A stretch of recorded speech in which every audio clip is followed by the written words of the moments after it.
Ana yigit dur deyip ben yakamdan tutsalar, söyüp soňul kıydı deyip oku tutup atsalar,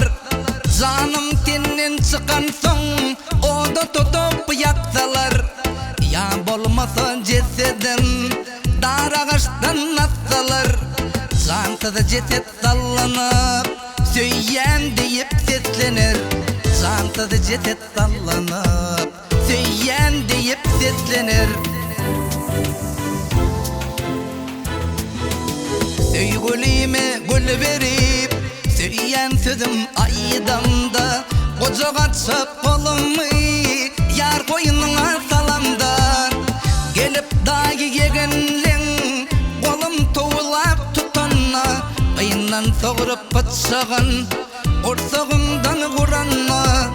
parçalanan yüreğim söyyen deyip seslenir,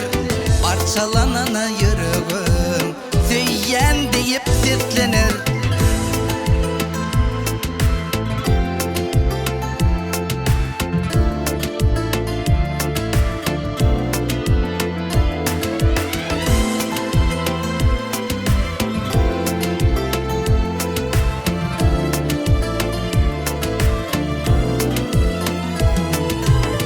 Senin atan doğandım, men kattıma çıktılar, göreysek bor bir yerde deyip hayvadattılar, kapallıkta bildirmen gelip meni tutsalar, hancar urup yürekten kanım yere dökseler, kırmızı kan zarinlap söyyen deyip seslenir, kırmızı kan zarinlap söyyen deyip seslenir. O cezanı az görüp kellem kesip atsalar, başsız kalan guremi sokağa salıp kıssalar, doğrulan etlerimi öz kanıma yusalar, ana yulan etlerim kuşları kurtları iseler, kuşları kurtları ulaşıp söyyen deyip seslenir, kuşları kurtları ulaşıp söyyen deyip seslenir.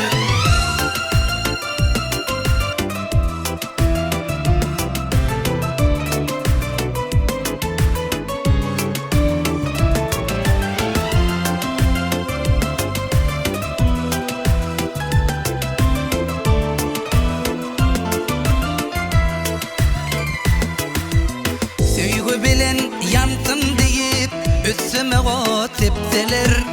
söz veriyerin söygülüyüm otlap sonra depseler, kepin orap darşımey akmatanı tutsalar, gözlerime serindip böyle dıkıp gitseler, tümmek tutan kavarım söyyen deyip seslenir, tümmek tutan kavarım söyyen deyip seslenir. Ana yigit dur deyip ben yakamdan tutsalar, söyüp soňul kıydı deyip oku tutup atsalar, canım tenden çıkan soň oda tutup yaksalar, ya bolmasa cesedin